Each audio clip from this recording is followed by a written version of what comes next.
প্রভু যীশু খ্রিস্টের মধুর এবং মিষ্টি নামে সকলকে জয় যীশু। আজকে যে ডিভোশন হচ্ছে সেটা আমরা দেখতে পাচ্ছি গীত সংহিতা তার ১ অধ্যায়।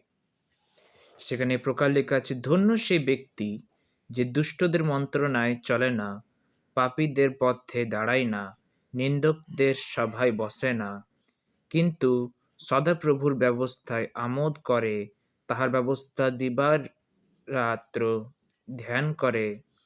সে জলস্রোতের তীরে রোপিত বৃক্ষের সদৃশ্য হইবে, যাহা যথাসময়ে ফল দেয়, যাহার পত্র ম্লান হয় না, আর সে যাহা কিছু করে তাহাতেই কৃতকার্য হয়।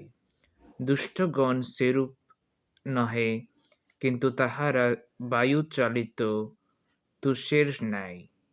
এই জন্য দুষ্টগণ বিচারে দাঁড়াইবে না, পাপীরা ধার্মিকদের মণ্ডলীতে দাঁড়াইবে না, কারণ সদাপ্রভুর ধার্মিকগণের পথ জানেন, কিন্তু দুষ্টদের পথ বিনষ্ট হইবে। ঈশ্বর তার নিজের পবিত্র বাক্যের দ্বারা সকলকে আশীর্বাদ করব। প্রভুর নাম গৌরবিত হোক, আমেন। যখন আমরা এই পদটি পড়ি, গীত সংহিতা ১, আজকে সকালে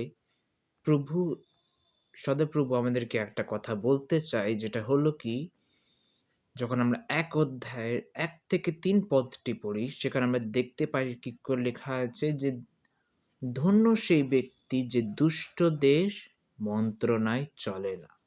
মানে অর্থাৎ ওয়ে অফ রাইচিয়াসনেস, মানে ধার্মিকদের পথ, সেখানে সেই বিষয়ে লেখা আছে। আর আমরা বুঝতে পারি এই পদগুলি যখন আমরা পড়ি, সেখানে আমরা বুঝতে পারি যেখানে ধার্মিক যারা আছে, যারা ঈশ্বরের সন্তান, তাদের পরিচয় আমরা এখানে দেখতে পারি। যখন আমরা ২ পদটি পড়ি, সেখানে লেখা আছে, কিন্তু সদাপ্রভুর ব্যবস্থায় আমোদ করে, তাহার ব্যবস্থা দিবারাত্র ধ্যান করে।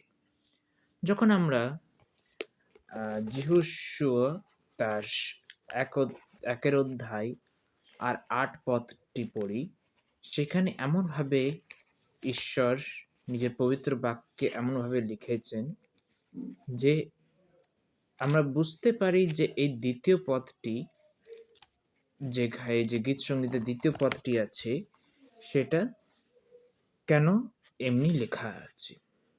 সেখানে লেখা আছে, তোমার মুখ হইতে এই ব্যবস্থা পুস্তক বিচলিত না হোক, তন্মধ্যে যাহা যাহা লিখিত আছে, যত্নপূর্বক সেই সকলের অনুযায়ী কর্ম কর্ণনার্থে তুমি দিবারাত্র তাহা ধ্যান করো, কেননা তাহা করিলে তোমার শুভগতি হইবে ও তুমি বুদ্ধিপূর্বক চলিবে। তাই বলে আমরা বুঝতে পারি যে যখন যিহোশূয়ার পুস্তক, তখন তার ১ অধ্যায় ৮ পদটি যখন আমরা পড়ি, সেখানে আমরা বুঝতে পারি যে যারা সদাপ্রভুর ব্যবস্থা দিন এবং রাতে ধ্যান করে, তারা কি আশীর্বাদ প্রাপ্ত করতে পারে।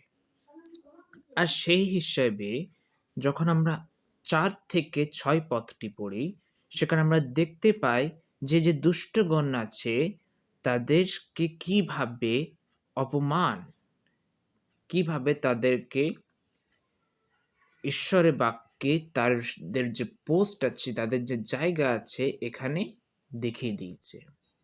আসুন আমরা আজকে সুন্দর সকালে যখন এই আহারটা আমরা গ্রহণ করি, তখন আত্মিক আহারের রূপে শুধু নয়, বল্কি আমরা দিন এবং রাত্রেও আমরা ঈশ্বরের বাক্য থেকে ধ্যান করি, যাতে আমরা প্রত্যেকটি কাজে সফল হই এবং প্রত্যেকটি পথে বুদ্ধিমান হতে পারি এই সুন্দর সকালের মাধ্যমে। ঈশ্বর তার নিজের পবিত্র বাক্যের দ্বারা সকলকে আশীর্বাদ করুক, বা প্রভুর নাম গর্বিত হোক। সকলকে জয় যীশু।